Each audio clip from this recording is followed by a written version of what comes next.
Yesterday I went to a funeral, or a celebration of life, I think they called it. And it was for a gentleman who's an internationally renowned physician. And there were several speakers, and it was live streamed so that people around the world could be a part of this celebration of life. And he's written many, many books. In fact, he pioneered the field of environmental medicine, and just like Myrtle Fillmore needed to be healed of something, didn't know what was wrong with him, and realized at some point that he was reacting to toxins in the environment. And so he pioneered that field, did a lot of researching and testing, and brought in other doctors and researchers, wrote over 100 publications, articles, and I think there was another 300 or so they talked about, and just a phenomenal achievement of a life. And one of the speakers said that he had a life well lived. And I thought about that as I was sitting there and listening to all the accolades and the patients that were there, many people who came to celebrate his life. So doctors, researchers, patients, everybody was in this audience. And I thought, really, what really makes a life well lived? Because we're not all internationally renowned doctors. We don't all pioneer a field of medicine. And the ripples that we have in our life when we create something, and you know, you have a ripple and it fans out into the universe, we may not all have a handle on what ripples we create, but I believe we do create them. And that we all give birth to a life well lived if we commit to something. Because I think that's what it takes to have a life well lived, to commit, to be all in with something. Whether it's a relationship or having a family, giving your best to raising children, if you're a teacher, or I read an article this morning. I was kind of researching quotes to see if there's something I wanted to bring into this talk. And I kept thinking of this quote: when you get up, suit up, and show up, no matter how you feel. Somehow that kept circulating in my head. And the woman who that quote is attributed to is Regina Brett. And she is a journalist for the Plain Dealer in Ohio. And she also wrote a book. And one of the things she said in one of her books was that she was out doing her usual things, and she went into a parking lot, and the parking lot attendant who gave her parking ticket was enthusiastic and welcoming and personable, and his greeting of people every single day was his ministry, was his way of having a ripple effect in the world. So it didn't matter that he wasn't an internationally renowned doctor. He knew that every single time somebody drove up to his window, that his job was to spread light and to be light. And it changed everything for her, she said. Because she thought, you just go in, and so many of us don't pay attention to the people in our lives who do jobs like that, because we think they're insignificant. And here's somebody who brought so much more to the simple giving out of a parking ticket. And he got up, suited up, and showed up with so much more than probably was required of him. He was committed to being something special every single day and every single car that passed him. How wonderful is that? He also has a life well lived, even if nobody knows his name. And I would suspect that most of the people who drive through that gate in that parking lot will never know his name. Probably will never ask. And maybe may not pay attention to his energy, to who he is, to what he does. It may not have been stopped in their tracks like Regina Brett was that day.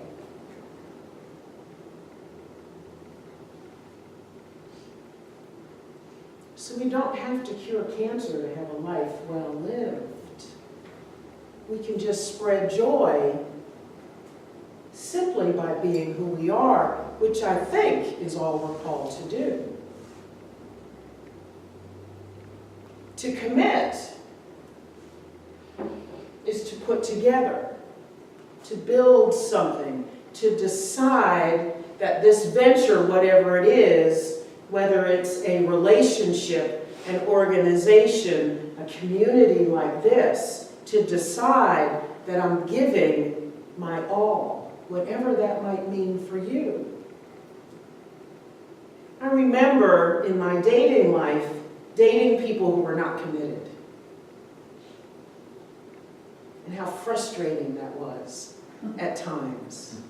And I remember once asking a gentleman that I dated, and we had dated off and on. It seemed like we would always find each other in between other people we dated.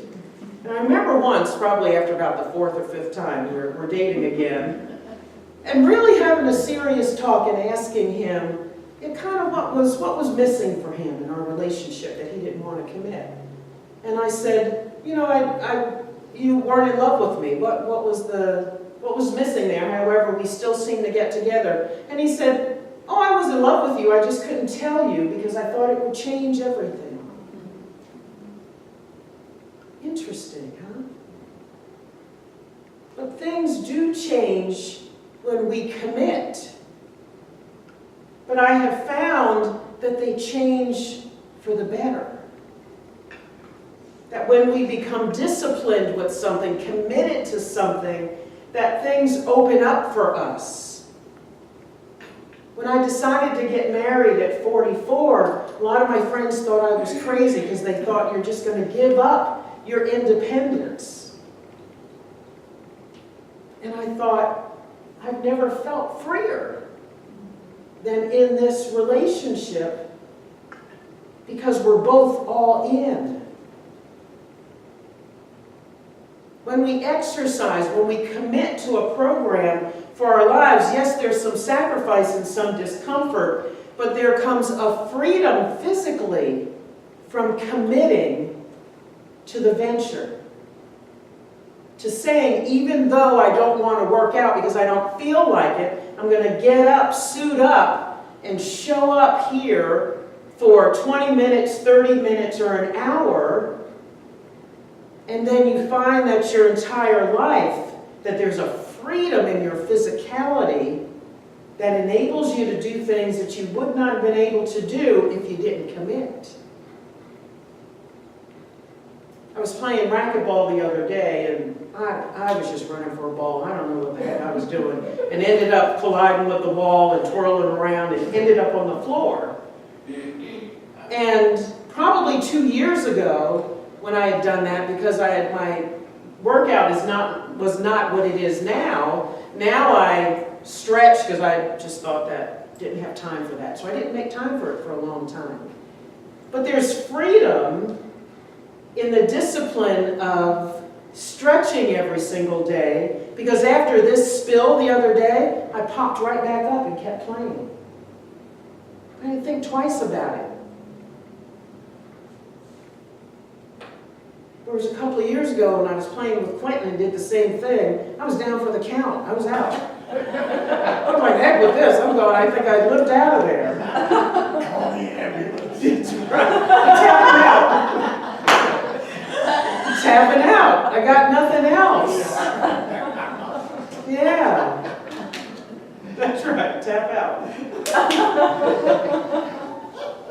But when you commit to something all in, and yes, there are some days I don't want to do it. It's just 10 or 15 minutes of stretching. There's some days I don't want to do it. But now I know when I don't, my body isn't happy. I don't spring back from a slip or a fall. Or when I'm trying to drag something out of the car that's heavy, or I have to reach for something. I used to pull a muscle easily just by getting groceries out of the car. And now I don't have that issue.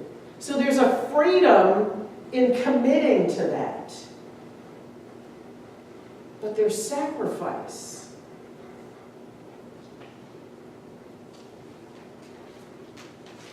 But in the building of something better, which is building better health, I get all these benefits.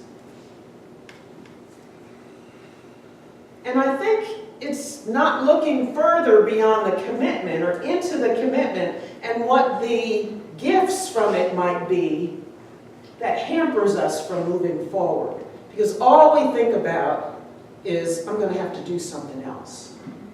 I have to get out of bed, put on my workout stuff. I'm going to sweat. It's going to hurt. I'm going to be uncomfortable. I have to take a shower, do my hair. Yes. Yes. And so a lot of days we don't. Some days I don't, because I think I just don't feel like it today. But somehow, and depending on how old you are, the messages that come to you because you have neglected your commitment to work out are louder and stronger. So it takes me a little less time to complain and get ready and get to it than it did ever before, because the commitment to that program, to keeping myself healthy now, has such great benefits to it. There's always a benefit to committing, to building something for yourself. And it doesn't just affect us. It affects every single person we come into contact with. Because like we talked about last week, people are aware of your energy. You never have to tell them whether you're feeling good or bad a particular day. Because sometimes you can say, I feel good, but your energy doesn't say, I feel good. And we've all had those instances where you've had somebody say something, but you know it's not the truth because their energy's giving off something else. You'll say, oh, okay, yeah, whatever. She said she was doing well. So committing to something so that we have a life well lived for ourselves and for others. And for those of us who don't have these very obvious markers about how our lives are affecting others, it's a little bit dicier, I think, for us. Because we think maybe it doesn't matter. Because it's just little old me, right? Nobody cares.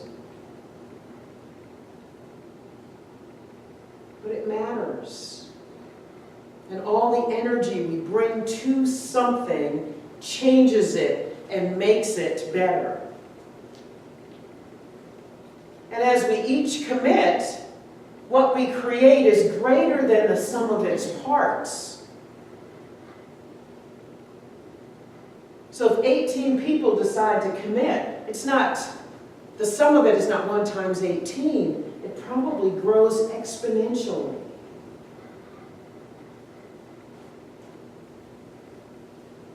And if all of a sudden there's one person who drops out, then it changes the whole. It affects the whole. But sometimes that needs to happen.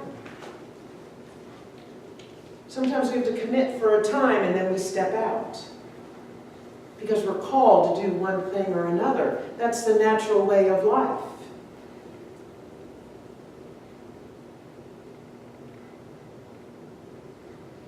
So getting up, suiting up, and showing up is important. And the end of that quote is, no matter how we feel, get up, suit up, show up no matter how we feel. Because our feelings sometimes are in conflict with what we think we should do, with what we know we should do, with what we know we are called to do in a particular moment or for a season.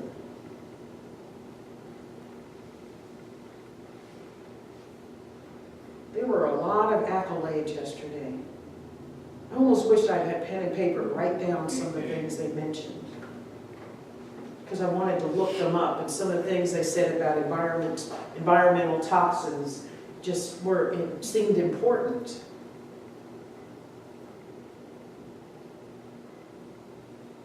And yes, I was impressed. But you know, I'm just as impressed with each of you. Each of you has created a ripple in my life and in the lives of every other person that's here. When you're not here, we notice it. It's something we feel. It's not just like, well, you know, so-and-so didn't check in or something. There's a missing. We miss you when you're not here. Isn't it nice to belong to something where people notice whether you're here or not? There's so much going on these days where we become numbers. Now I feel like I'm my phone number, because everywhere I go, I have to give my phone number because I belong to, I get a reward or something like that, or a free biscuit or something like that. I go to the grocery store, you know, what's your phone number? Did you put that in there? And then when I go to order my groceries online, everything is attached to my phone number, and everything that I've bought at the grocery store comes up in a list. So I feel like I'm my phone number. It used to be that you were a social security number. You know, so we all become some kind of statistic. But what I love about this place and about our lives, because there's no way that you all could bring this energy to this place like you do if you weren't like that every other place that you go. The wonderful place is that we're so much more than a number here. You matter. Each and every one of you matters. From the time you first walk into that door,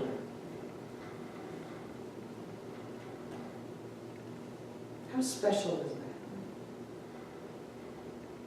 There's a lot of places you go, we don't. We're moving too fast. Driving through that, into that parking lot, grabbing a ticket from somebody, then we go park and get on with what we're doing. When there was a soul, a person handing you that ticket. He matters. The good thing is, he knows he matters. Not everybody does. Not everybody does. So sometimes when we drive through and we ignore or we're not aware of this beautiful soul that we just passed, sometimes their heart might break a little more. A lot of people walking around feeling invisible these days because the world's moving so quickly and we're moving with it.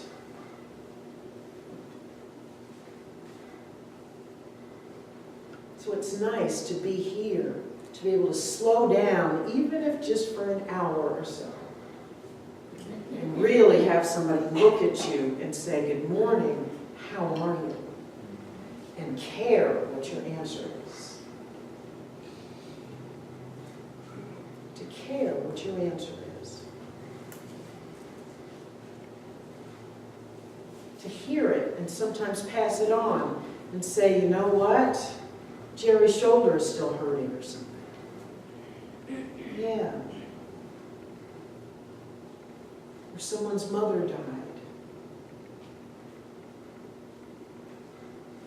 Or someone just lost a pet. It matters. We matter.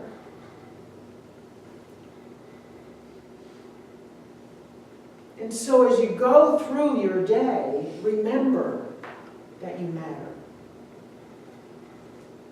And that your energy, your being somewhere at a particular place, at a particular time, is important for all the people standing around you. All of them. Whether you're aware of them or not.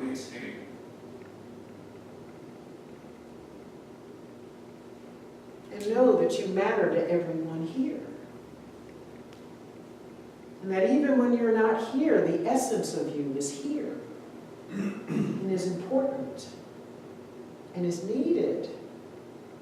And above all, is treasured.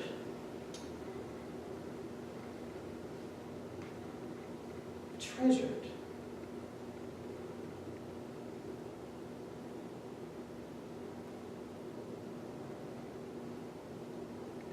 So let's be all in.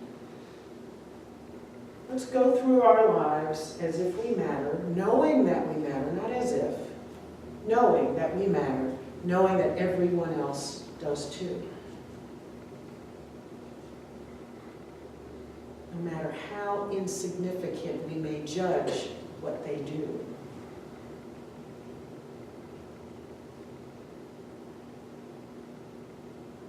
You matter to me.